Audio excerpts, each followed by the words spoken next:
자, 이제 383페이지에 자, 우리 시설 사업의 절차라고 그래요.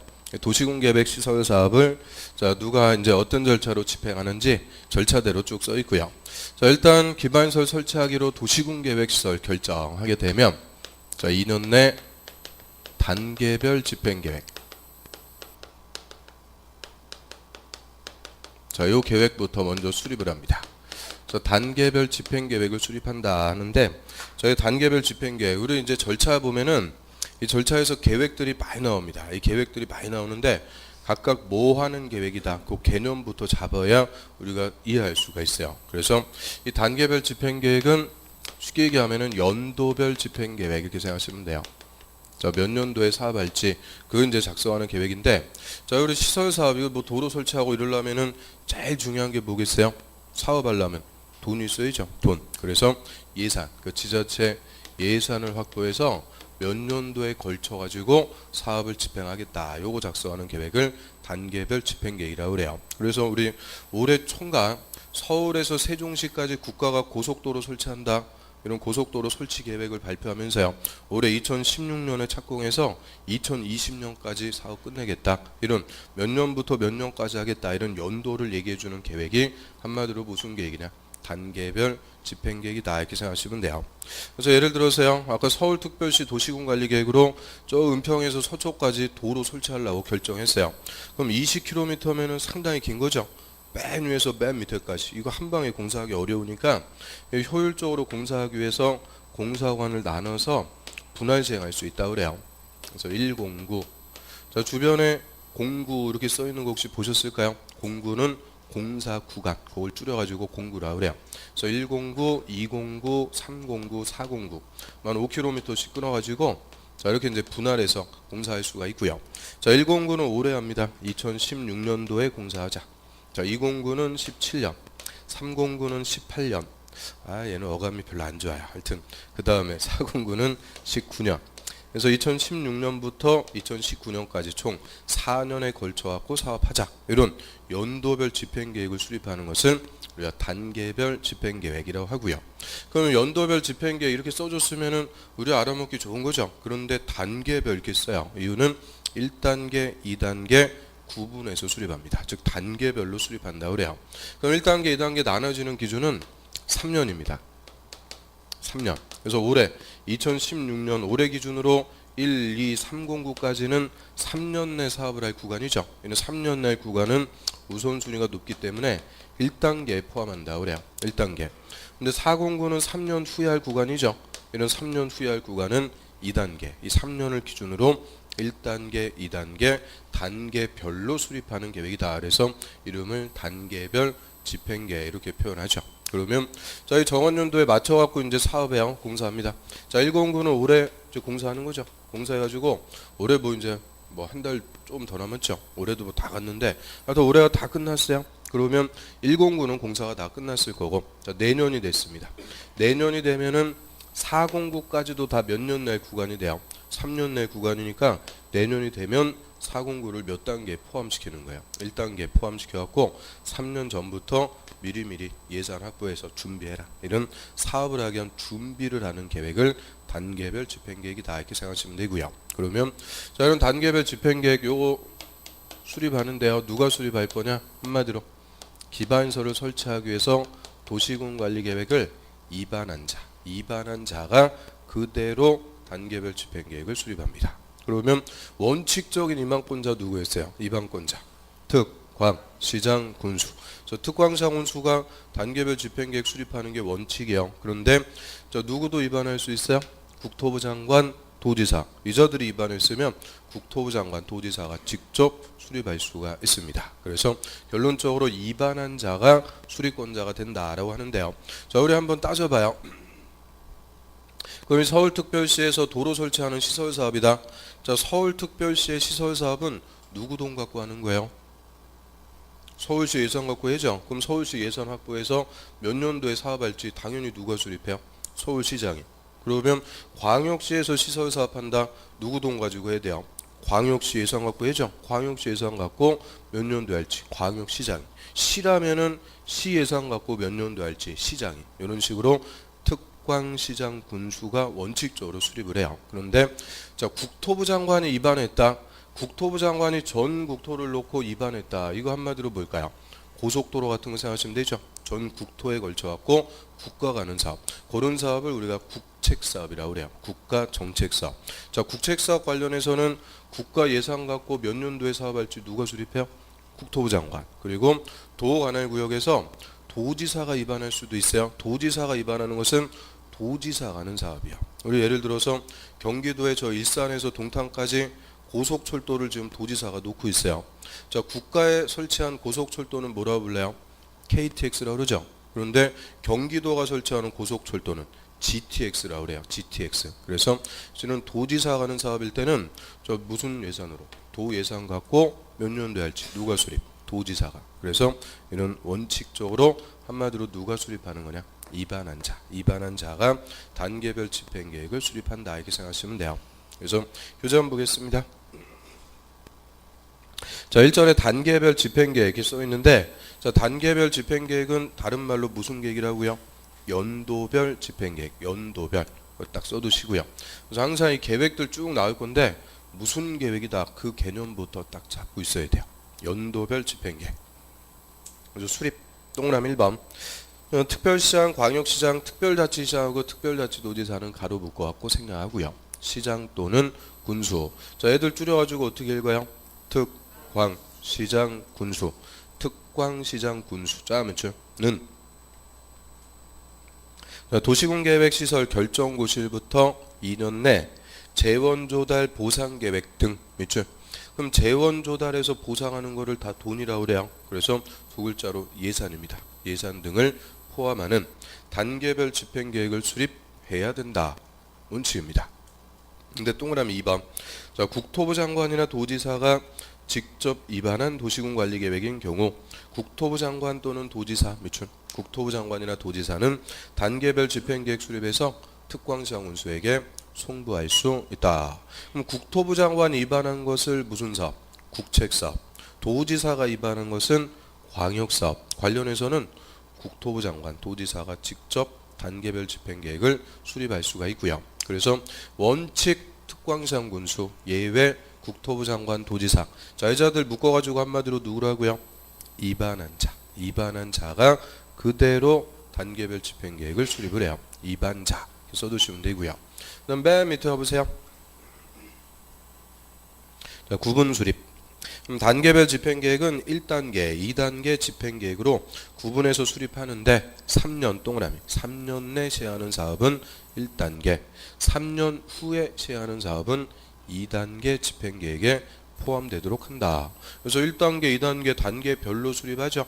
기준은 3년입니다. 3년 내 하면은 1단계, 3년 후에 하면은 2단계. 자, 이런 식으로 단계별 집행계획부터 먼저 수립을 해요. 그리고 이제 정한 연도에 사업을 할 건데, 그럼 시설 사업을 시행하는 자, 그자들을 말 그대로 시행자라고 그래요. 도시군 계획 시설 사업을 시행하는 자. 그럼 시행자, 자, 요것도 찾아야 돼요. 그럼 누가 할지? 시행자. 자, 특별시의 시설 사업 누가 해야 될까요? 자, 서울특별시에 도로 설치하는 시설 사업 누가 해야 돼요? 특별시장이 해야지. 그걸 뭐 강원도지사 가서 해주고 그럴 수가 없는 거죠. 그러면 광역시의 시설 사업은 누가 해야 돼요? 광역시장. 여기 옆에 성남시라면은 성남시장. 군이면 군수. 역시 시설 사업의 시행자도 원칙적으로 특별시장, 광역시장, 시장 또는 군수. 저희 특광시장원수가 원칙적으로 관할구역의 시설 사업을 시행하고요. 자, 이거 우리 한번 찾아보면은 도시군 계획 시설 사업. 자, 항상 앞에 뭐가 붙어요? 도시군. 이 도시군 하면은 특광시군이라고 그랬죠. 그러니까 시설 사업도 원칙은 특광시군 관할구역 단위로 시행하는 거기 때문에 원칙적으로 누가 하는 거냐? 특광시장 군수. 요자들이 관할구역의 시설 사업을 원칙적으로 시행을 해요. 그런데 자, 전국토를 놓고 국책 사업 할 때는 한 방에 누가 할 수도 있어요? 국토부 장관. 또 도관할구역에서 도지사가 하는 것은 광역사업이라고 그래요. 광역사업 관련해서는 도지사가 직접 시설사업을 시행할 수도 있습니다. 그래서 특광시장운수가 원칙적으로 하는데 국책사업일 때는 국토부 장관, 광역사업일 때는 도지사가 직접 시설사업을 시행할 수도 있고요. 그럼 여자들 싹 묶어가지고 국토부 장관은 국가, 도지사나 특광사 원수는 지자체. 자, 국가와 지자체니까 묶어가지고 행정청. 그래서 여자들이 시행자가 되면 행정청 시행자 이렇게 표현을 해요. 행정청 시행자. 그러면 행정청인 시행자는 이꼴 입안한 자요, 결정한 자요. 자, 행정청인 시행자는 이꼴 입안한 자다, 결정한 자다. 입안한 자. 그래서 입안권자가 시설사업의 시행자가 되는 게 원칙입니다. 그래서 개념. 자, 관할구역에 도로 같은 기반시설의 설치가 필요하니까 도시군관리계획 뭐부터 하는 거예요? 입안. 자, 입안한 것을 결정권자 결정을 해주면 입안한 자가 예산 갖고 몇 년도에 할지 단계별 집행계획 수립하고요. 정한 연도에 사업도 하는 거예요. 그래서 한마디로 입안한 자가 다 권한자가 된다 이렇게 생각하시면 돼요. 단계별 집행계획도 입안한 자가 수립해서 그 정한 연도의 사업도 입안한 자가 합니다. 이 원칙적인 체계인데, 자, 우리 시설사업은 어차피 이거 공사하는 거죠. 공사하는 거니까 행정청만 고집할 필요가 없어요. 능력이 되면 비행정청도 얼마든지 시설사업 할 수가 있습니다. 그래서 행정청이 아닌 자니까 비행정청. 그래서 비행정청도 시설사업 시행할 수 있어요. 그래서 자, 시설사업은 행정청만 시행할 수 있다? 틀려요. 행정청뿐만 아니라 비행정청도 시행할 수 있는데, 이 비행정청은 행정청으로부터 지정을 받아야 된다 그래요. 지정. 행정청의 지정을 받아갖고 비행정청도 시행자가 될 수 있습니다. 자, 여기서 지정을 받는다는 것의 의미는 권한 부여다 이렇게 생각하시면 돼요. 행정청의 권한을 그대로 받아갖고 비행정청도 다 시설사업 시행할 수가 있죠. 그럼 이것도 헷갈리면 안 되는 게요. 자, 도시군관리계획 입안은 행정청만 할 수 있다. O, X. 자, 도시군관리계획 입안은 행정청만 할 수 있다. 옵니다. 입안은 행정청만 할 수 있어요. 비행정청은 입안에 제한만 할 수 있다고 그랬어요. 그런데 시설사업은 행정청만 시행할 수 있다. 그럼 틀린다는 거죠. 행정청뿐만 아니라 비행정청까지 다 시행할 수가 있고요. 이때 비행정청이 시행자가 되려면 뭐를 받는 거다? 지정. 그럼 예를 들어서요. 서울에서 세종시까지 고속도로 설치해요. 자, 고속도로는 정확한 명칭이 고속국도입니다. 즉 국가가 국책사업으로 설치하는 거죠. 그래서 이 고속도로 설치하는 사업은 국책사업이니까 한 방에 누가 할 수 있는 거예요? 국토부 장관. 그런데 이 국토부 장관이 뭐 공사 헬멧 쓰고 직접 공사하고 그런 거 아니겠죠. 그래서 국토부 장관이 시행자를 지정을 해요. 자, 옛날에는 우리나라의 고속도로 설치할 때 한국도로공사, 이 도로공사를 시행자로 지정해서 이 도로공사가 설치한 고속도로가 제일 많습니다. 그러면 이 도로공사, 자, 이 도로공사는 국가일까요? 지자체일까요? 한국도로공사는 국가라고 그래요? 지자체라고 그래요? 국가도 아니고 지자체도 아닙니다. 그냥 공사는 공기업, 공공기관이라고 그래요. 우리 국가는 오직 누구를 국가라고 그래요? 국토부 장관. 도지사하고 특광사 원수는 지자체. 그래서 국가와 지자체는 이자들이고요. 그러면 도로공사 같은 공기업일 뿐이지 국가 지자체 아니죠. 그러면 다 국가나 지자체가 아니면 뭐가 돼요? 비행정청. 그래서 도로공사도 뭘 받아갖고 사업하는 거다? 지정. 지정받아갖고 사업할 수가 있죠. 그런데 자, 요새는 도로공사를 지정하는 게 아니고 고속도로 설치하는 거를 다 민간이 하는 거죠. 민간. 그래서 민간 기업을 시행자로 지정해서 요새 뭐 개통되는 고속도로는 다 민간이 설치한 거예요. 그래서 민간이 설치한 고속도로는 앞에다 뭐 붙여요? 민자고속도로 이렇게 부르죠. 민자고속도로. 여기서 민자가 여자 이름 이민자 그런 거 얘기하는 거 아니에요. 민간 자본이요. 그래서 민간이 설치한 고속도로를 민자고속도로. 그럼 민간도 더 시행자 될 수 있다고 얘기죠. 그럼 민간도 비행정청이니까 뭘 받아갖고 지정. 그러니까 한마디로 요 행정청이 아니면은 다 뭐라 부르는 거예요? 비행정청. 비행정청은 공사가 됐든 민간이 됐든 다 지정을 받아야만 사업을 할 수가 있어요. 그래서 시행자 한번 볼게요.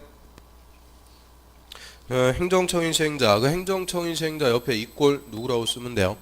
입안자. 입안한 자가 그대로 시행자가 됩니다. 그래서 원칙 행정청 중에서도 특광시장 군수는 관할구역의 시설사업을 시행한다. 딴 사람이 하는 게 아니고 누가 한대요? 특광시장 군수가 관할구역의 시설사업 시행해야 돼요. 근데 예외.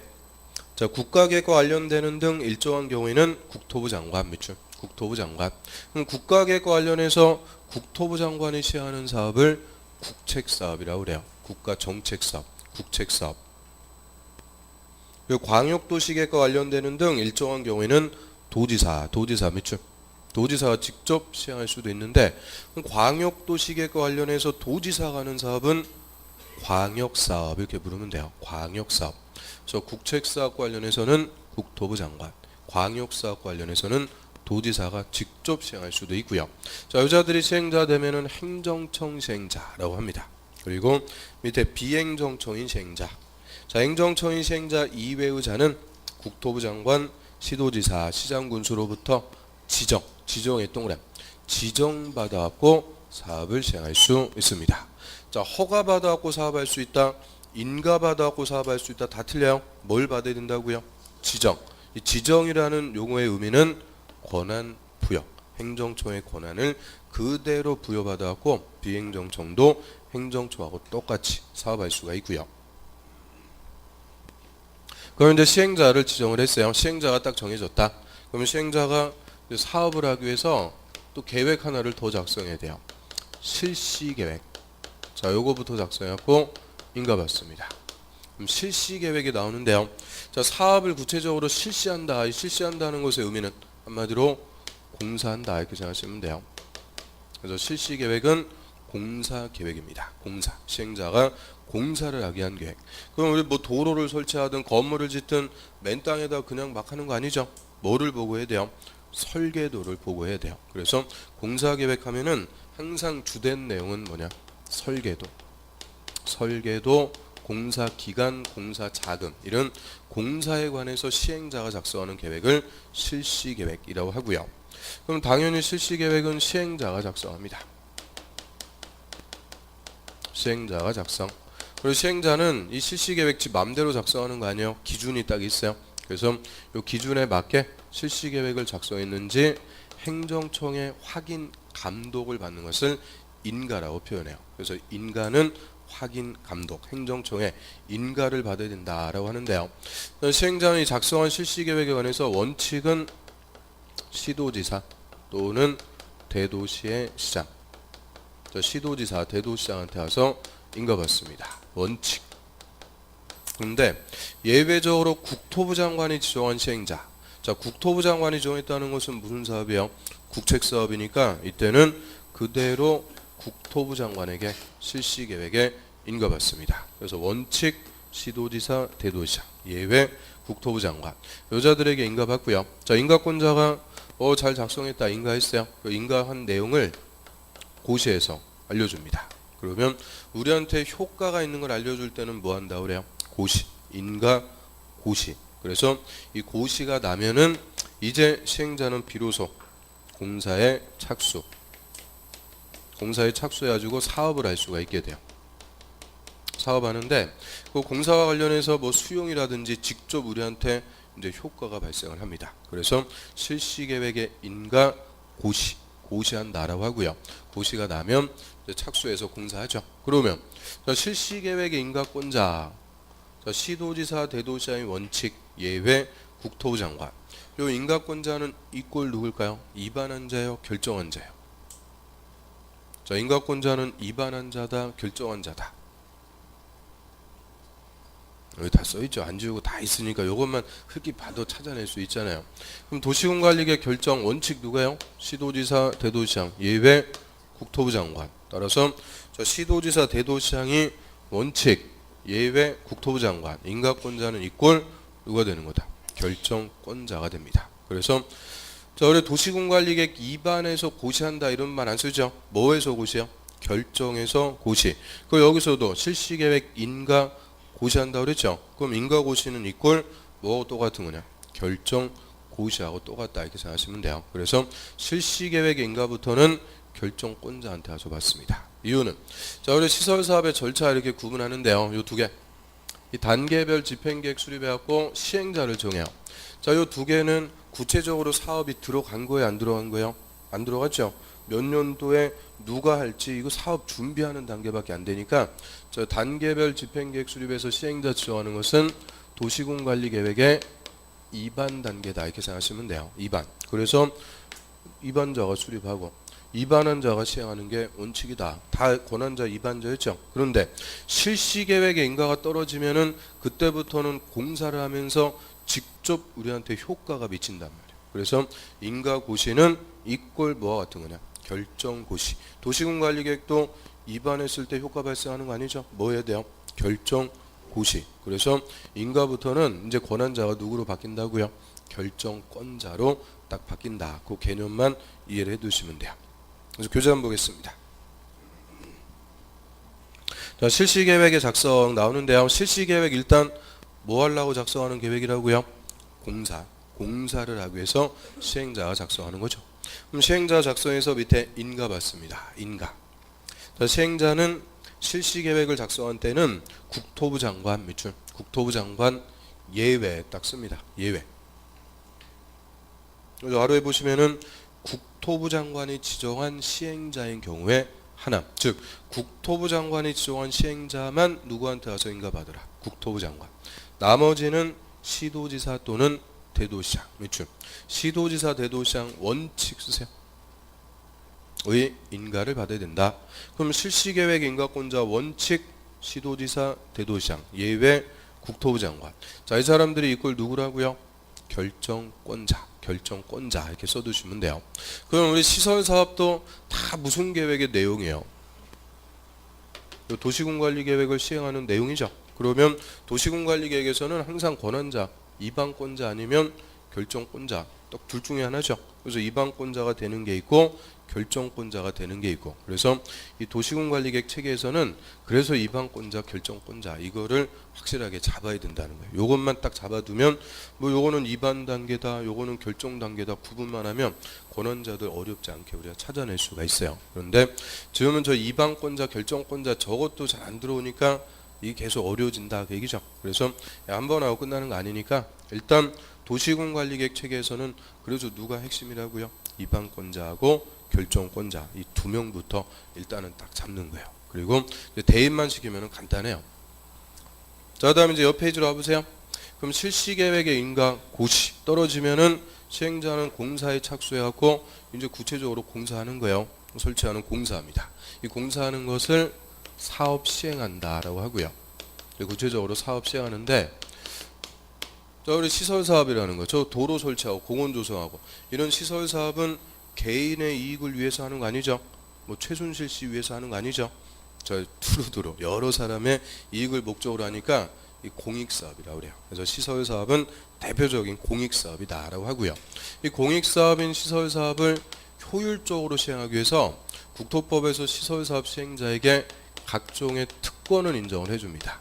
저를 시행자의 보호 조치다 이렇게 써놨는데 국토법에서 인정하는 시행자의 특권이라고 그래요. 시행자가 이 시설 사업을 효율적으로 하기 위해서 인정해주는 특권, 시행자의 특권. 자, 이쪽이 우리 시험에서는 가장 많이 물어보는 논점입니다. 시설 사업 쪽에서는 제일 잘 물어보는 논점. 이유는 시행자한테는 특권인데 시행자 특권을 행사하면 반대편에 있는 우리한테는 지상권의 제한, 침해가 될 수가 있는 거죠. 그래서 이 사업과 관련해서 시행자와 국민의 지상권을 어떻게 제한할 수 있는지 정확하게 아세요 해갖고 여기서 이제 잘 물어보는 거예요. 그러면 자, 시행자에게 부여되는 특권이 5개가 있어요. 첫 번째, 저 시행자는 효율적으로 공사하기 위해서 필요하면은 공사와 나눠서 분할 시행할 수 있습니다. 이 분할 시행할 수 있는 특권이 있다라고 하고요. 자, 여기서 분할 시행 아까 자 109, 209, 309, 409 나눠 갖고 사업할 수 있다고 그랬죠. 이렇게 나눠 갖고 하는 것을 좀 유식하게 무슨 시행? 분할 시행. 뭐 얼마든지 공사와 나눠서 분할 시행할 수 있고요. 그다음에 두 번째, 저 시행자는 관계 서류, 뭐 등기부 대장 이런 것들 다 공짜로 띄워볼 수 있어요. 그래서 관계 서류에 무상 열람 등을 할 수 있는 특권을 인정을 해줍니다. 그러면 저에게 특권이 되는 이유, 우리가 등기부 띄워보려면은 인터넷으로 그냥 열람할 때는 얼마 내야 돼요? 800원. 등기소 와서 직접 띄워볼 때는 1,500원 내야죠. 돈 내야 되는데 시행자는 등기부 같은 거 다 공짜로 띄워볼 수 있는 비용상의 특권을 다 인정을 해줘요. 그 다음에 세 번째, 시행자가 이해관계인에게 서류를 송달 붙여야 돼요. 뭐 예를 들어서 시설사업에 필요한 토지는 시행자가 사야겠죠. 그럼 토지 소유자한테 다 알려줘야 돼요. 서류를 송달해야 되는데 이해관계인의 주소고소가 불명해서 어딘지 알 수가 없을 때는 그 지방법원 게시판에 공시해서 송달에 가름할 수가 있어요. 그래서 송달 대신 공시할 수 있다 해서 이거를 공시송달의 특권이다 라고 하고요. 뭐 공시송달 이런 것도 할 수 있는데, 자 1번 2번 3번 이런 거는 쭉 읽어보시고, 그 다음에 네 번째, 자 시행자는 사업에 필요한 토지 등의 수용 사용권을 인정합니다. 수용 사용할 수 있다. 자 요게 시행자에게 인정되는 특권 중에서는 가장 중요한 특권 중에 하나죠. 수용 사용권을 인정. 자 우리 수용이라는 말이 뭘까요? 수용. 여기 제 초주에 우리 공법에서 주된 논점이다 해서 공용 제한 수용 두 개 말씀드렸는데요. 수용이라는 것은 공익사업을 위해서 필요한 국민의 재산권을 시행자 강제 취득할 수 있는 거죠. 강제적으로 뺏어 버릴 수 있는 거를 수용권이라고 그래요. 그래서 수용은 이꼴 강제 취득이다 이렇게 생각하시면 돼요. 그러니까 토지 소유자가 내 땅 안 팝니다 그러는데 공익사업을 해서 그 땅 강제적으로 뺏어 버릴 수 있다고 얘기죠. 그거를 수용권, 아주 큰 특권이에요. 그리고 사용이라는 것은 뭐겠어요? 사용은 강제 사용이죠. 토지 소유자가 안 됩니다, 싫습니다 하는데 남의 땅 강제적으로 쓸 수 있는 권한, 그거를 사용권이라고 그래요. 그래서 시행자는 사업에 필요한 토지 등의 수용, 사용권을 인정을 해주게 되고요. 그 다음에 이제 다섯 번째, 시행자는 조사나 측량 등을 위해서 필요하면은 타인 토지. 자, 타인 토지가 쉽게 얘기하면 뭐야? 남의 땅이죠. 남의 땅에 출입 등을 할 수 있는 특권을 또 인정을 해줘요. 그래서 타인 토지에 출입 등을 할 수 있다. 자, 우리 도로 같은 거 설치되기 전에 보면은 뭐 기사들 나와가지고 이렇게 삼각대 세워놓고 막 보는 거 볼 수 있죠. 그게 이제 염탐하고 그러는 게 아니고 측량하는 거죠. 측량. 그러면 측량을 자기 땅에서 하는 거 아니죠. 다 남의 땅에서 해야 돼요. 그래서 이런 적법 절차에 따라서 타인 토지에 출입 등도 할 수 있는 특권을 줘요. 자, 요것도 핵심 특권 중에 하나죠. 그래서 시행자에게 부여되는 특권은 이렇게 다섯 개다 보니까 다음 중 국토법에서 시설사업 시행자에게 인정하는 특권이 아닌 것은 내겨놓고 이상한 거 하나 딱 껴주면 바로 문제죠. 그래서 옛날에는 단순하게 출제를 했는데 요새는 단순하게 이렇게 물어보는 거 아니고요. 이제 들어가서 물어봐요. 수용의 절차 또는 출입의 절차, 이런 구체적인 것들을 하나씩 물어보게 되죠. 그래서 요 다섯 가지, 아니 두 개가 핵심 특권이라고 하고요. 우리 입문서에는 그 두 개만 딱 써놨어요. 그래서 385페이지. 자, 시행자의 보호조치, 즉 시행자의 특권. 자, 그 중에서 첫 번째, 토지 등의 수용사용. 거기다 별표. 그럼 수용이라는 말이 뭐라고요? 수용. 공익사업을 위한 국민의 재산권을 강제 취득할 수 있는 거죠. 강제 취득, 뺏어버릴 수 있다. 그 다음에 강제 사용권도 인정, 수용 사용할 수 있는데요. 가로 1번. 자, 시행자는 도시군계획 시설사업에 필요한 다음의 물건이나 권리를 수용 사용할 수 있다. 그럼 일단 앞에다가 모든 붙여요. 모든 시설사업 시행자는 수용할 수 있다. OX. 자, 모든 시설사업 시행자는 수용할 수 있다. 마음이 또 바뀌어요. 자, 옵니다. 오. 자, 수용을 할 수가 없으면 사업을 할 수가 없어요. 그 토지 소유자가 내 땅 안 팝니다. 그러면 어떻게 사업할 거예요? 그래서 모든 시행자는 수용권이 있는 거예요. 그러면 원래 이 수용이라는 권한은 누구의 권한이냐? 행정청의 권한인데 비행정청도 뭐 받았다고 그랬어요? 지정.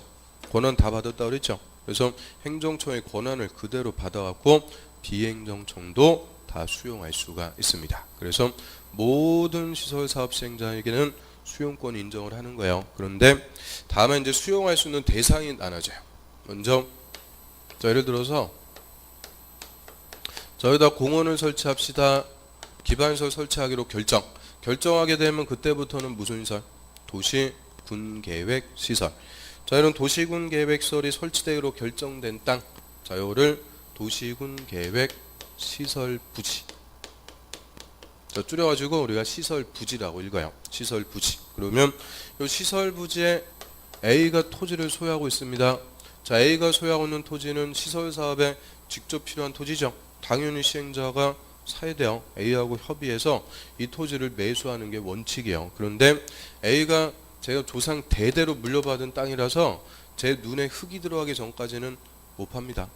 안 판다 그래요. 그러면 뭐 하면 돼요? 눈에다 흙 뿌려버리면 되죠.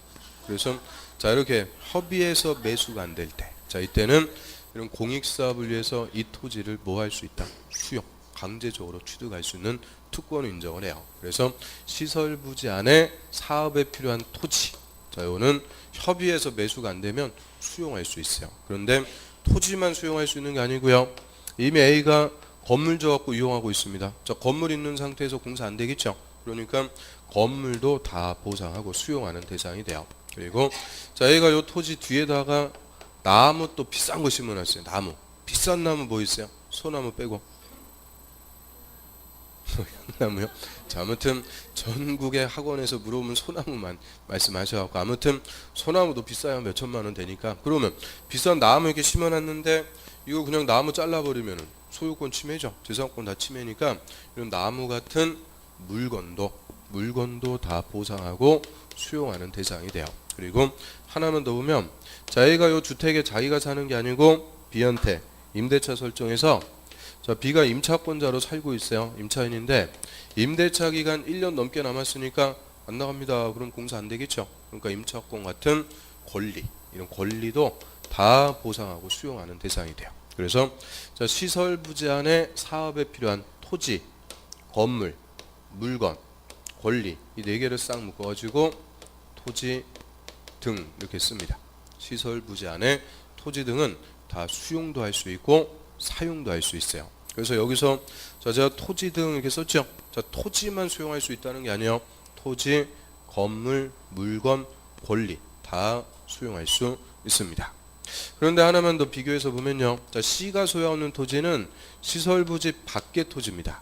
자, 이런 밖에 있는 토지를 인접 토지 등 이렇게 불러요. 인접 토지 등. 자, 인접 토지 등은 수용을 할 수 있다. 그럼 무조건 틀려요. 절대 수용할 수 없고, 인접 토지 등은 일시 강제 사용권만 인정을 해요. 그래서 인접 토지 등은 수용을 할 수 없고 뭐만 할 수 있다?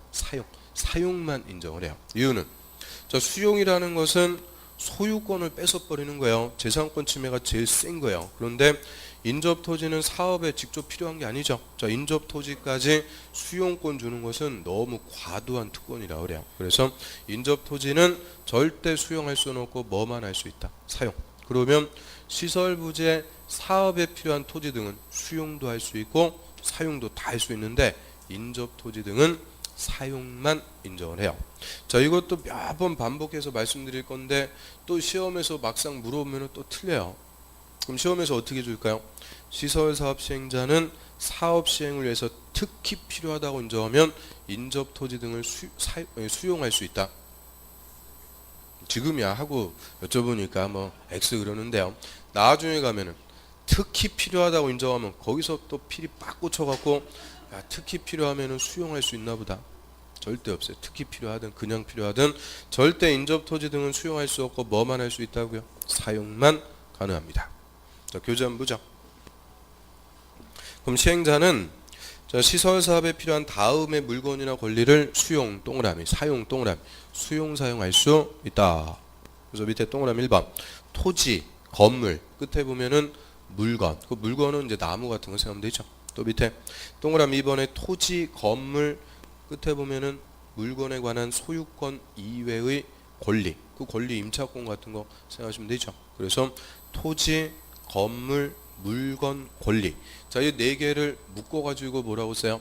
토지 등. 그래서 사업에 필요한 토지 등은 수용 사용 다 가능하고요. 근데 거기에 지금 이게 빠져 있어요. 자, 그 CF 비교, CF 해갖고 인접 토지 등 하나 써두시고요. 인접 토지 등은 절대 수용할 수는 없고 뭐만 할 수 있다? 사용만 가능합니다.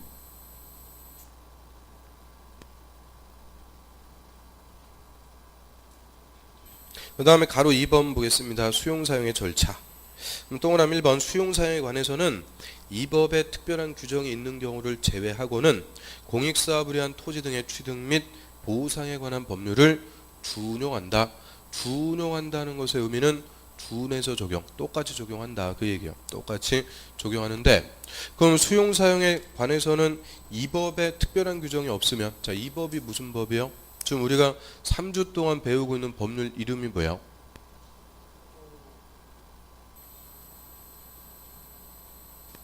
다 그럴 줄 알았어요. 그 옆 페이지 384페이지 맨 밑에 보세요. 그 페이지 수 옆에 파트 1 무슨 법? 국토계획 및 이용에 관한 법률. 야, 이게 3주를 하는데도요 이름도 모르면은 예의가 아니라고 그랬죠. 그래서 줄여가지고 국토법. 그럼 수용에 관해서는 국토법에 따른다. 그럼 틀린다는 거죠. 국토법이 아니고 무슨 법에 따른다.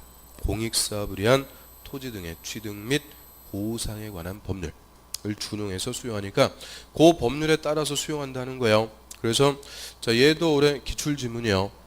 그래서 수용에 관해서는 국토법에 따른다 이런 게 아니에요. 무슨 법? 공익사업을 위한. 근데 항상 이 공법에서 나오는 법들은 이름이 또 엄청 길죠.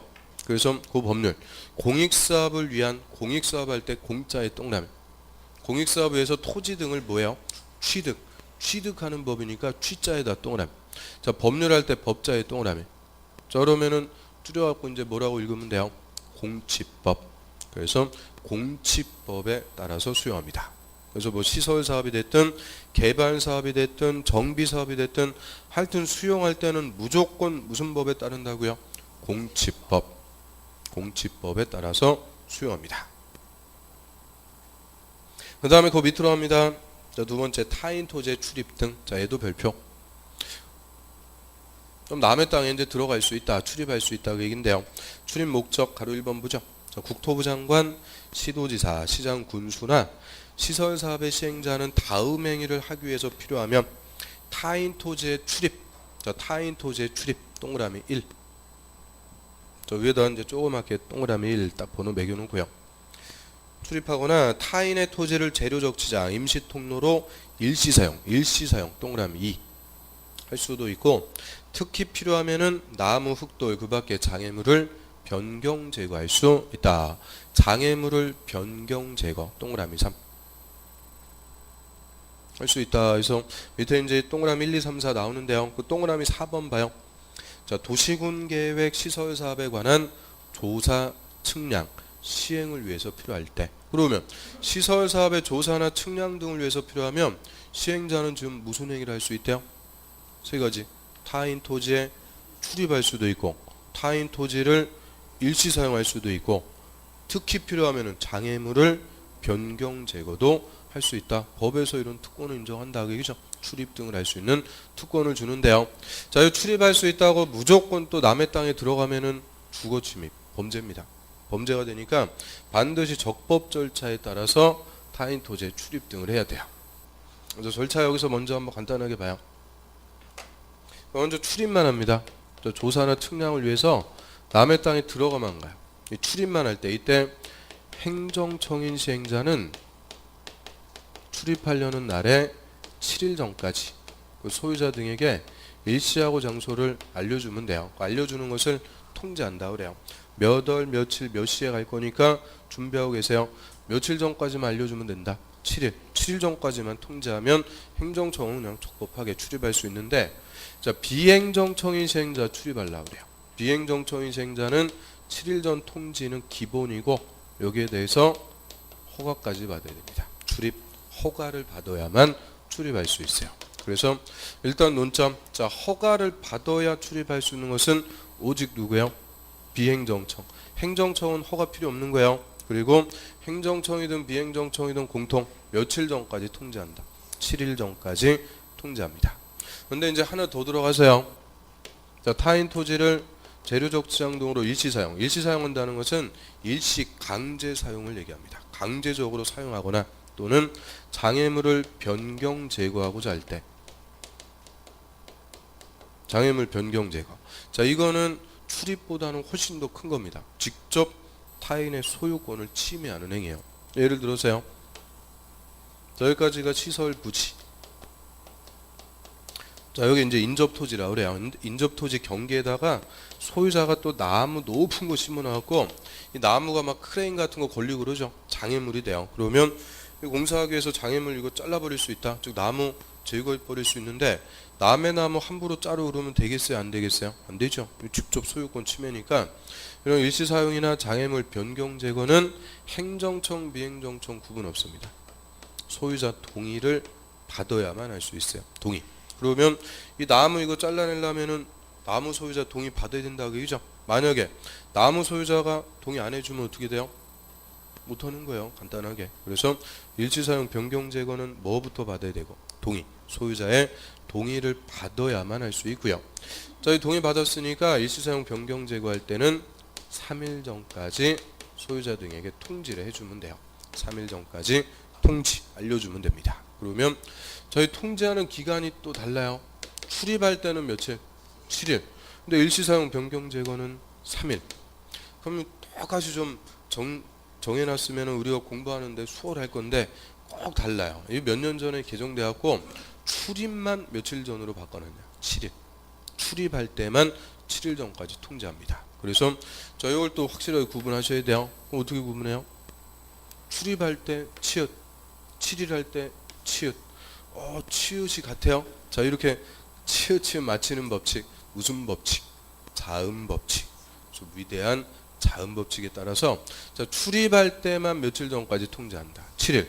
이렇게 정리하면 헷갈리지 않아요. 그래서 출입만 7일. 나머지는 다 며칠 전까지? 3일 전까지 통지. 그러면 일시사용 변경 제거는 소유자의 동의 받고 3일 전까지 통지하면은 적법하게 할 수가 있어요.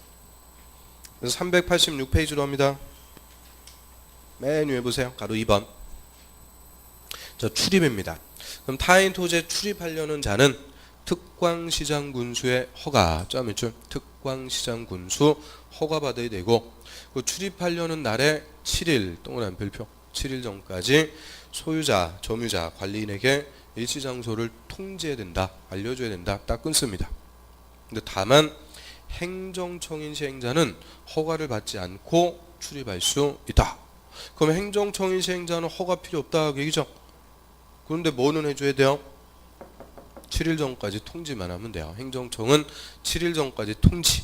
비행정청인 시행자일 때 허가 받고 7일 전까지 통지. 저 허가는 비행정청인 시행자만.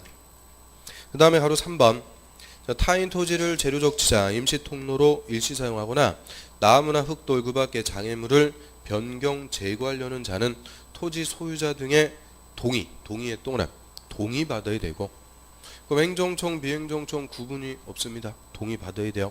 동의 받고 토지를 사용하고자 하는 날이나 장애물 변경, 제거하려는 날에 3일 동그라미 3일 전까지 소유자 등에게 통지 알려줘야 됩니다.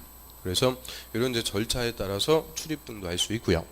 그래서 이제 시행자의 특권도 쭉 봤는데 핵심은 수용권하고 출입권. 자, 이런 특권 부여하에 공사하는 거예요. 공사에서 몇 년 지나서 공사가 다 끝났습니다.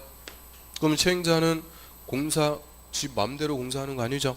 무슨 계획대로 공사하는 거예요? 공사 계획이 무슨 계획? 실시 계획. 공사 계획인 실시 계획 인가 받은 대로 공사하는 거예요. 그래서 공사가 다 끝나면 이 실시 계획 인가 내준 대로 시행자가 공사를 했는지 시행자는 검사 받아야 돼요. 그 검사 받는 것을 준공 검사. 그래요. 공사가 잘 끝났는지 준공 검사 받습니다. 그러면 이 준공 검사 누구한테 와서 받을까요?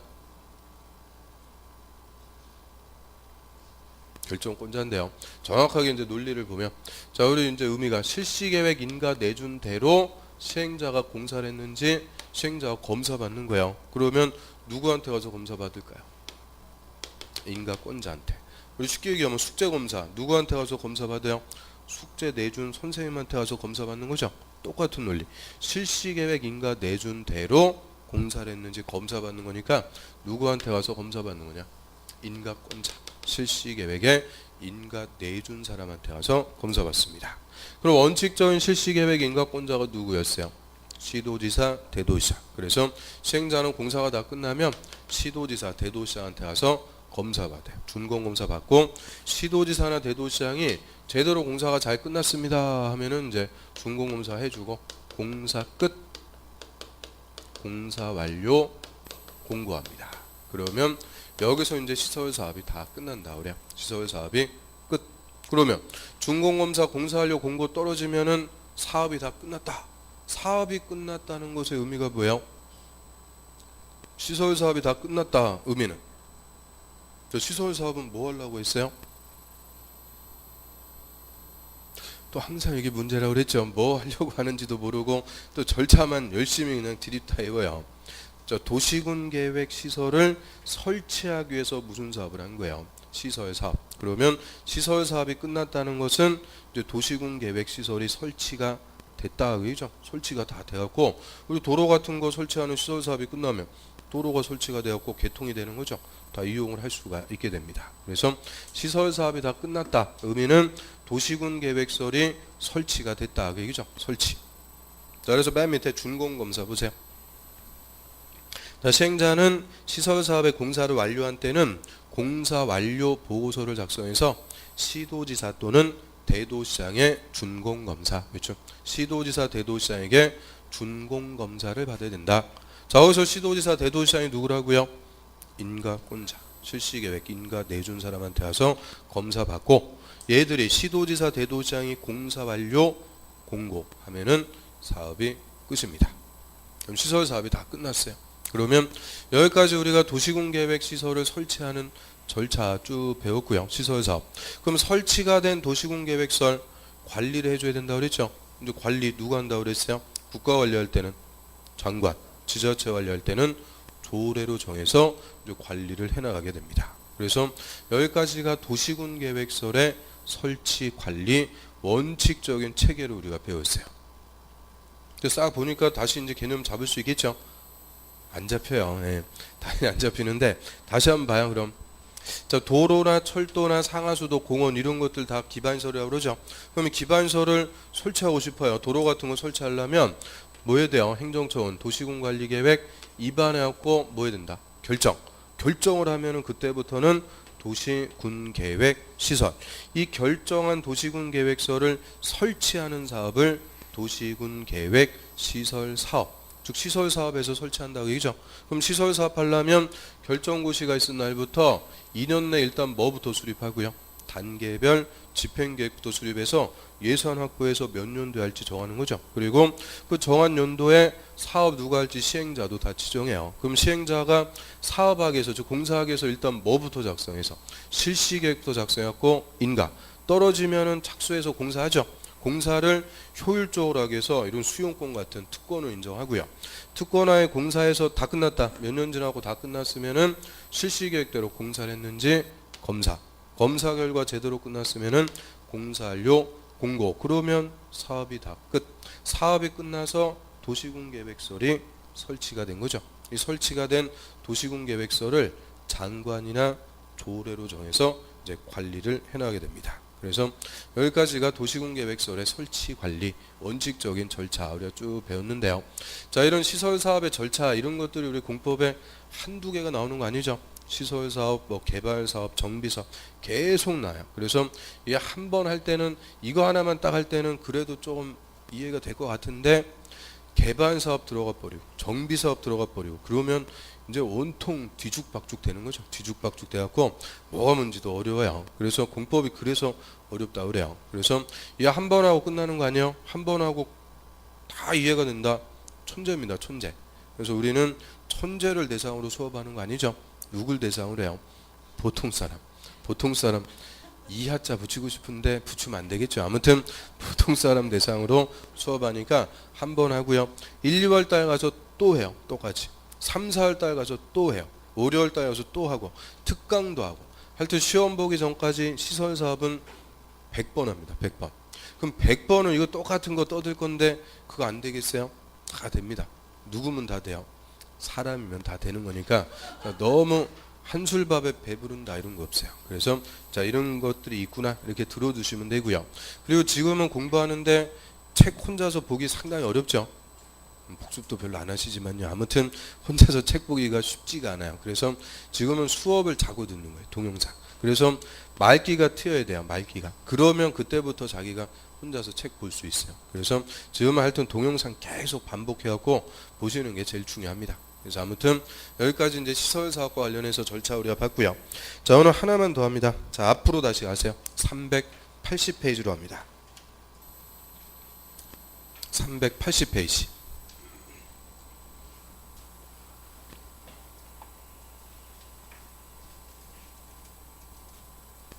자, 380페이지에 도시군계획 시설부지에서의 개발행위 이렇게 나오죠. 자, 그 파트가 시설사업과 관련된 사건보, 우리 국민의 재산권을 보호해주게 한 제도다라고 합니다. 그래서 아주 또 중요한 논점 중에 하나가 있는데요. 그럼 일단 우리 도시군계획 시설이 설치되기로 결정된 땅, 자, 결정된 땅을 뭐라고 부른다고 그랬어요?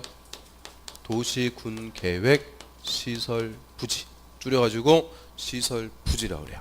그럼 시설부지에서는 이 절차에 따라서 이제 사업을 해야 되니까 사업에 지장을 준 행위 딱 두 개. 건물의 건축, 공작물의 설치. 자, 이 두 개를 못하게 제한합니다. 그래서 시설부지에서는 건물의 건축과 공작물의 설치를 할 수가 없다. 못하게 제한합니다. 즉, 시설부지에서는 새 건물 건축할 수 있어요? 없어요? 못 짓게 하는 거예요. 그럼 왜 새 건물 못 짓게 할까요? 자, 우리 좀 전에 시설부지에서는 기존에 있던 건물도 다 수용해서 뭐예요? 철거해야 시설사업 할 수 있는 거죠. 그래서 기존의 건물도 다 수용해서 철거할 판에 이거 새 건물 짓게 되면 어떻게 돼요? 수용 보상금 확 늘어나죠. 사업 어려워져요. 또 몇 년 되지도 않은 건물 철거해버리면 자원 낭비밖에 안 되는 거죠. 그래서 이런 사업을 효율적으로 할 수 있게끔 시설부지에서는 무슨 행위를 못하게 한다고요? 건물의 건축과 공작물의 설치, 이 두 개를 특별히 제한한다고 그래요. 특별히 못하게 딱 제한 걸어놓고 이제 사업을 정상적으로 시행을 해줘야 돼요. 그런데 오랜 기간 사업을 안 하고 방치가 되고 있는 시설부지가 있습니다. 자, 이거를 장기 미집행 시설부지라고 그래요. 장기 미집행 시설부지. 그럼 일단 자, 여기서 장기라고 할 때는 강산이 한 번 바뀌는 기간이다 이렇게 생각하시면 돼요. 몇 년이요? 10년. 10년이 지날 때까지 사업을 안 한다 그 얘기죠. 10년이 지날 때까지 사업 안 하고 있는 시설부지에서는 과도하게 토지 소유권의 제한을 받는 소유자가 발생합니다. 그러면 시설부지에서는 뭐를 못하게 한다고 그랬어요? 건물의 건축, 이거 못하게 한다고 그랬죠. 그럼 저 부동산 공시법에서 지적법 할 때 건물 지을 수 있는 땅은 지목이 뭐라고 그래요? 지목이 대라고 그러죠. 그러면 시설부지의 지목이 대. 자, 대라는 토지는 원칙 건물 지을 수 있는 땅이죠. 이 대라는 토지를 소유하고 있는 소유자 있다고 그래요.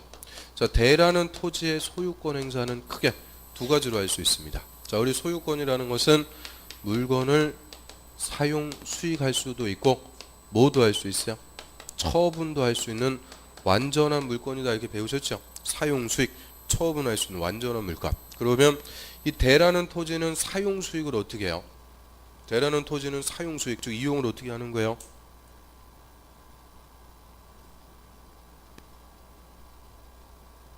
아니, 대라는 토지는 건물 지어갖고 사용하는 땅이잖아요. 건물 지을 수 있는 땅. 그러니까 대라는 토지를 사용 수익하는 방법은 건물 짓는 거예요. 그런데 지금 시설부지에서는 건물 건축할 수 있다 없다? 없다. 건물 못 짓는다. 그 말이 뭐를 못하게 한다는 거예요? 사용 수익, 토지를 사용 수익 못하게 한다 그 얘기죠. 그리고 정상적으로 사업이 시행됐으면 시행자가 수용해가지고 보상을 해줘요. 그럼 수용해서 보상을 한다 그 말은 강제적이지만 팔고 나간다 그 얘기죠. 처분할 수 있다 그 얘기인데 지금 사업 안 하고 있으니까 수용해서 보상도 안 해줘요. 즉 뭐도 못하는 거예요. 처분도. 사용 수익, 처분, 일체 토지 소유권 행사를 못하게 하는 거죠. 자, 이게 1년, 2년도 아니고 지금 몇 년이 지날 때까지 10년이 지날 때까지 일체 소유권 행사를 못하게 해요. 그러면 지목이 대라는 토지의 소유자는 이제 참을 만큼 참았죠. 팍 뭐가 열린다 그래요? 뚜껑 열리는 거죠. 자, 이거는 뭐 모든 학원에서 잘 맞히는 거예요. 그래서 뚜껑 열리게 되는 자, 그때부터 국민의 재산권을 과도하게 규제한다 그래요. 과도하게 국민의 재산권을 제한하는 게 되고요. 자, 이런 과도한 제한에 대해서는 당연히 뚜껑 닫아줘야죠. 뚜껑 닫아줘야 되니까 여기에 대해서 정당하게 보상을 해주도록 합니다. 저희 국민의 재산권을 과도하게 제한할 때는 정당하게 보상을 해라. 자, 이게 우리나라에서 제일 높은 법 있죠. 요새 하여튼 뉴스 때마다 나오는 법이 뭐예요? 헌법의 명령입니다. 그래서 헌법에서 국민의 재산권을 과도하게 제한할 때는 반드시 뭐 하라고요? 보상. 근데 이 보상 규정 대신 우리 국토법에 규정하고 있는 제도가 매수 청구입니다. 매수를 청구할 수 있다라고 하는데요. 그럼 매수 청구라는 것은 뭘 청구하는 걸까요? 뭐 해달라고 청구하는 거예요? 사달라고 청구하는 거죠. 내 땅을 사달라고 청구. 사주면은 돈 받고 나가죠. 그거 뭐가 돼요? 처분이. 그래서 이용도 못하는 땅 팔고 나갈 수 있게끔 매수 청구라는 것을 인정해서 매수해주면 보상이 되는 거예요. 그래서 보상 대신 인정하는 것을 매수 청구라고 하고요. 자, 이 매수 청구가 우리 공법상 대표적인 사건보호입니다. 자, 여기서 사건이라는 것은 국민의 재산권을 사건이라고 그래요. 사건을 보호해주게 한 장치다라고 하고요. 이게 특이한 거예요. 자, 제 첫 주에 우리 부동산 공법은 부동산에 관한 공익을 위해서 국민의 재산권을 뭐하는 법이라고 그랬어요? 규제, 다 제한한다고 그랬죠. 공익을 위해서 규제하는 법이다 그랬는데 이 규제가 너무 또 과도하다는 거죠. 과도한 규제로부터 국민의 재산권을 보호해주게 한 장치를 사건보호다라고 하고요.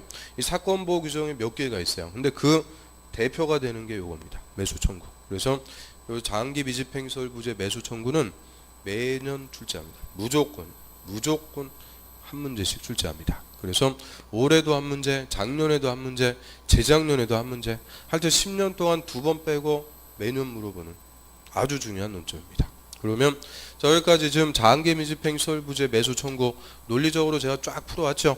자, 이것만 이해하면은 언제 누가 매수 청구하는지 다 나왔어요. 자, 과도한 제한으로 보는 시점 몇 년? 10년 내 사업 안 하고 있을 때 이때 시설부재 모든 토지 소유자가 내 땅을 사주세요 매수 청구할 수 있는 거 아니죠. 과도하게 제한받는 오직 누구만? 대인 토지 소유자만 매수 청구를 하는 것을 할 수가 있어요. 그러면 대인 토지 소유자는 사주세요 매수 청구 누구한테 와서 할까요? 시행자입니다. 시행자에게 매수 청구할 수 있는 거죠. 왜? 정상적으로 사업 시행했으면 누가 사줄 땅이에요? 시행자가. 근데 사업 안 하고 있으니까 거꾸로 토지 소유자 사달라고 그러는 거죠. 그럼 당연히 누구한테 와서? 시행자한테 와서 매수 청구하죠. 그럼 원칙적인 시행자가 누구였어요? 특광, 시장, 군수. 그래서 원칙, 특광, 시장, 군수에게 매수 청구할 수가 있습니다. 자, 교재 한번 보죠. 380페이지로 합니다. 자, 시설부지에서의 개발행위 위에 보세요. 가로 1번. 자, 특광시장 군수는 도시군 계획설의 설치 장소로 결정된 지상, 수상, 공중, 수중, 지하. 그 지상부터 지하까지 쌓아 묶어가지고 뭐라 그러면 될까요? 도시군 계획설이 설치되기로 결정된 지상부터 지하까지 그 땅을 시설부지라고 그러는 거죠. 시설부지. 그래서 시설부지에서는 당해 도시군 계획설이 아닌 건물의 건축 동그라미, 공작물의 설치 동그라미를 허가해서는 안 된다. 그럼 법에서 허가 내주지 마라 그랬으니까 결론. 시설부지에서는 건물의 건축, 공작물의 설치를 할 수 있다, 없다? 없다. 딱 요 두 개. 건물의 건축과 공작물의 설치를 특별히 못하게 제한을 해요. 그리고 사업을 해야 되는데 쭉 내려갑니다. 사업 안 하고 있어요. 매수 청구라는 거 할 수 있죠. 그런데 정확한 이름은 장기 미집행 시설 부재 매수 청구입니다. 장기 미집행 시설 부재 매수 청구. 자, 거기다가는 별표입니다. 그래서 이 매수 청구가 매년 한 문제씩 출제가 되는 아주 중요한 논점 중에 하나고요. 그럼 가로 1번에 매수 청구 사유 봐요. 자, 시설 결정고시일부터 몇 년? 10년 동그라미 10년 내 그 도시군계획 시설 사업이 시행되지 않는 경우 시설 부지로 돼 있는 토지 중 지목이 대 동그라미 대인 토지 소유자는 해당 토지의 매수를 청구할 수 있다. 그래서 10년 대. 자, 그거 동그라미 친 거 있죠? 그거 두 개가 20일의 기출입니다. 가로 딱 비워놓고 가로에 들어갈 거 바르게 연결한 것은, 그럼 그 쉬운 문제예요, 어려운 문제예요? 완전 쉬운 거죠. 와, 안타까워 죽겠어요. 내년에 딱 물어봤으면 한 문제 그냥 먹고 가는 건데, 아, 안타까워요. 아무튼 그래서 시험에서도 제일 기본적인 거, 핵심적인 거 갖고 잘 물어본다는 거예요. 그래서 10년 내 사업 안 하고 있을 때 대인 토지 소유자만 매수 청구할 수 있는 거예요. 그럼 그 밑에 매수 의무자 이렇게 써있죠. 그 매수 의무자란 매수 청구의 상대방을 얘기합니다. 매수 청구의 상대방. 누구한테 와서 매수 청구하는 거냐? 그럼 대인 토지 소유자는 매수 청구서에 토지 건물에 대한 등기부 등본 첨부해서 특광시장 군수에게, 밑줄, 특광시장 군수에게 매수 청구할 수 있다. 딱 끊습니다. 그 특광시장 군수의 원칙 딱 쓰세요. 원칙. 근데 다만, 자, 다음의 경우에는 그에 해당하는 자에게 매수 청구할 수 있다. 이 페이지로 합니다. 동그라미 1번. 그럼 이 법에 의해서, 자, 시설사업 시행자가 따로 정해져 있으면은 그 시행자에다 동그라미 치세요. 시행자. 그러면 특광시장 운수 이외의 시행자 누가 있을 수 있어요? 특광시장 운수가 아닌 시행자 누가 있을 수 있을까요? 국토부 장관, 도지사, 비행정청인 시행자. 시행자 따로 정해져 있으면 그 시행자한테. 그러면 국토부 장관이 시행자면은 누구한테 와서 매수 청구하는 거예요? 국토부 장관. 도지사가 시행자면 그 도지사. 즉 이외의 시행자 따로 정해져 있으면 그 시행자한테 매수 청구. 그래서 결론. 한마디로 누구한테 매수 청구하는 거다? 시행자에게. 근데 그 중에서 원칙적인 시행자가 특광시장 군수니까 원칙은 특광시장 군수에게 매수 청구한다. 그 얘기죠. 그래서 언제 누가 누구한테 매수 청구하는지, 이게 핵심입니다. 가장 중요한 거고요. 그 다음 밑으로 합니다. 바로 3번. 자, 매수 절차라고 그래요.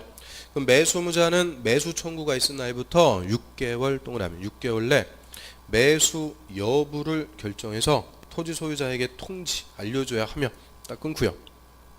자, 매수하기로 결정한 토지는 매수 결정을 통지한 날부터 2년 동그라미 2년 내 매수해야 된다.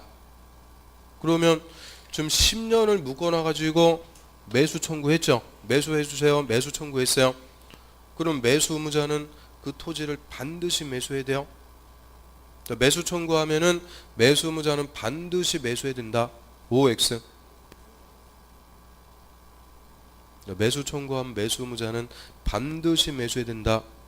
X입니다. 틀려요. 다시 한번 보세요. 자, 매수 의무자는 매수 청구가 있은 날부터 6개월 내 매수 여부를 결정해서 통지. 그 말은 매수할지 말지 결정해서 통지한다는 거니까 매수할 수도 있고 안 할 수도 있다고 얘기죠. 그래서 무조건 매수해야 된다 그러면 틀린다는 거예요. 매수할 수도 있고 안 할 수도 있고요. 자, 매수하기로 결정해서 6개월 내 통지했어요. 그럼 다시 몇 년 내 매수해줘라. 2년 내 매수합니다. 그래서 일단 이 숫자 6개월하고 2년은 매수 청구 물어봤다. 무조건 나오는 지문입니다. 올해도 그 6개월 지문 하나 그대로 물어봤어요. 6개월. 그러면 자, 매수 청구했습니다. 자, 매수에 걸리는 총 기간은 얼마라는 거예요? 2년 6개월이다. 그죠? 6개월 내 매수 여부 결정해서 통지하고요. 매수하기로 했으면 다시 2년 내 매수를 해요. 그래서 이 지금 10년을 묶어놓고 매수 청구했는데 또 즉각 매수하는 게 아니고요. 하여튼 2년 6개월 또 끈다. 그 얘기죠. 2년 6개월. 매수에 걸리는 기간은 최장 2년 6개월. 저한테 인상 쓰고 그럴 필요 없어요. 제가 매수하는 것도 아니고. 그래서 법에서 지금 규정하고 있으니까 매수에 걸리는 총 기간 얼마라고요? 2년 6개월이다. 그 정도 정리하고요. 그 다음 맨 밑으로 가겠습니다. 맨 밑에. 도시군계획 시설 결정의 실효, 효력이 없어진다. 그 얘기죠. 그래서 도시군계획 시설 결정고시일부터 20년 동그라미. 20년이 지날 때까지 시설 사업이 시행되지 않는 경우 그 시설 결정은 20년이 되는 날이 아니고 다음 날, 동그라미 다음 날로 효력을 잃는다. 실효입니다. 그러면 저 10년 내 사업 안 하고 있을 때는 매수 청구하죠. 자, 요 10년의 2배입니다. 20년이 지날 때까지도 사업 안 하고 있어요. 이때는 다음 날로 시설 결정이 실효. 시설 결정이 효력이 없어지면은 시설 부지에서의 제한도 다 없어진다 그죠? 그래서 20년 내 사업 안 하면 다음 날로 실효시켜 갖고 이런 시설 부지에서의 제한들을 싹 없애주게 돼요. 그래서 자, 10년 내 사업 안 하면 매수 청구, 20년 내 사업 안 하면 다음 날 실효시켜 갖고 이런 규제를 다 풀어주게 되니까 자, 요거 두 개를 묶어 가지고 우리가 시설 사고 관련된 국민의 재산권 보호 규정, 사건보다 이렇게 표현을 해요. 그래서 자, 여기까지가 시설 사고 관련해서 우리가 쭉 봤는데요. 자, 오늘 그 프린트물 있죠? 자, 문제 뒤쪽에 보시면은 수업 자료 해가지고 시설 사업의 절차와 사건 보호 한 장에 볼 수 있게끔 그려놨죠. 자, 그거 한번 마지막으로 정리하고 끝내겠습니다. 그럼 일단 도시군계획 시설 사업 시행하려면 기반서를 설치하기로 도시군관리계획 입안해갖고 결정하는 거죠. 그 결정을 도시군계획 시설 결정, 시설 결정이에요. 그러면 시설 결정이 있으면은 그 밑에 줄 이제 단계별 집행계획 수립해서 정한 연도에 시행자 지정하고 사업하는 거죠. 실시계획 인가 떨어지면은 공사 끝나면은 준공검사 받고 공사 완료 공고 나면은 사업이 끝. 자, 그게 정상적으로 시설 사업을 시행하는 절차예요. 그런데 그 밑에 시설 결정고시일부터 10년 내 사업 안 해요. 이때는 대인 토지 소유자가 뭐 할 수 있다? 매수 청구를 할 수가 있고요. 또 밑에 20년이 지날 때까지 사업 안 해요. 다음 날로 실효시켜가지고 시설 부지에서 제한을 싹 풀어주게 됩니다. 그래서 이게 시설 사업의 절차하고 사건 보호 한 장에 정리할 수 있죠. 자, 이런 자료가 없어요. 지금은 뭐가 뭔지 모르니까 이 자료가 중요한 것, 아니 이게 참 잘 만든 거다 이걸 잘 모르시는데요. 나중에 가면 한 장에다 정리하는 거예요. 이걸로. 그래서 자, 이런 시설 사업의 절차와 사건 보호까지. 그래서 우리가 딱 요 3번까지 오늘 공부한 거예요. 3번 기반설. 그러면 이제 저번 주에 지역지구, 오늘은 구역부터 시설 사업 또 지구 단위 계획 다 배웠죠. 그럼 남는 게 뭐예요? 개발 사업하고 정비 사업. 딱 이 사업이 남았는데요. 요 도시 개발 사업하고 정비 사업 그리고 시설 사업. 자, 우리 요 세 개 사업은 묶어 가지고 무슨 사업이라고 불러요? 도시 군 계획 사업. 도시 군 계획 사업이라고 그러죠. 이 도시 군 계획 사업인데 시설 사업의 절차만 국토법에 직접 규정합니다. 개발 사업은 절차를 도시개발법, 정비 사업은 절차를 도시 및 주거환경 정비법에서 각각 따로 규정합니다. 그러면 우리 국토법 끝난 다음에 배우는 법이 뭐예요? 도시개발법. 거기서 이거 배우는 거예요. 개발사업. 그 다음에 세 번째로 배우는 법이 정비법. 정비법에서는 정비사업을 배우는 거죠. 그래서 개발사업과 정비사업은 국토법이 아니고 개발법, 정비법에서 따로 이제 정리를 합니다. 그래서 이 도시군 계획 사업을 다 우리가 샅샅이 공부를 하는 거고요. 그럼 여기까지가 저 국토법에서 선계획 체계라고 그래요. 도시군 관리 계획 체계 싹 정리했습니다. 이제 남은 게 후개발 체계가 남았어요. 후개발. 이게 작년까지는 그러니까 아직 해 안 바뀌었으니까 올해 27회까지는 후개발 체계가 두 개였어요. 개발행위 허가하고 토지거래 허가. 그런데 이 토지거래 허가가 국토법이 개정이 되었고 부동산 거래 신고에 관한 법률 글로 빠져나갔습니다. 그래서 이 토지거래 허가가 올해 시험까지는 공법에서 수업을 했어요. 그런데 내년부터는 28회부터는 중개사법에서 배우실 거예요. 중개사법. 그래서 토지거래 허가는 아예 빠진 건 아니고요. 공법이 아니고 중개사법에서 수업을 합니다. 아주 좋아 죽겠어요. 그래서 토지거래 허가가 1시간 반 이 정도 걸리는 건데 그건 이제 중개사법에서 하실 거고요. 그럼 국토법에서 후개발 체계는 딱 이제 하나입니다. 개발행위 허가. 다음 주에는 그 개발행위 허가제 싹 끝나가지고 1시간 하면은 다 끝날 거예요. 그러면 이제 국토법이 다 끝납니다. 그리고 두 번째 법 도시개발법 쭉 이제 들어갑니다. 그래서 자, 오늘 여기까지 하고요. 오늘 수업 내용 중에서 궁금하시거나 질문하실 거 물론 없습니다. 공부 열심히 하시고요. 질문들 많이 하시고요. 자, 오늘 또 어려운 공법 공부하시느라고 고생 많으셨고요. 주말 잘 보내시고요. 다음 주에 또 건강한 모습으로 뵙겠습니다. 안녕히 계십시오.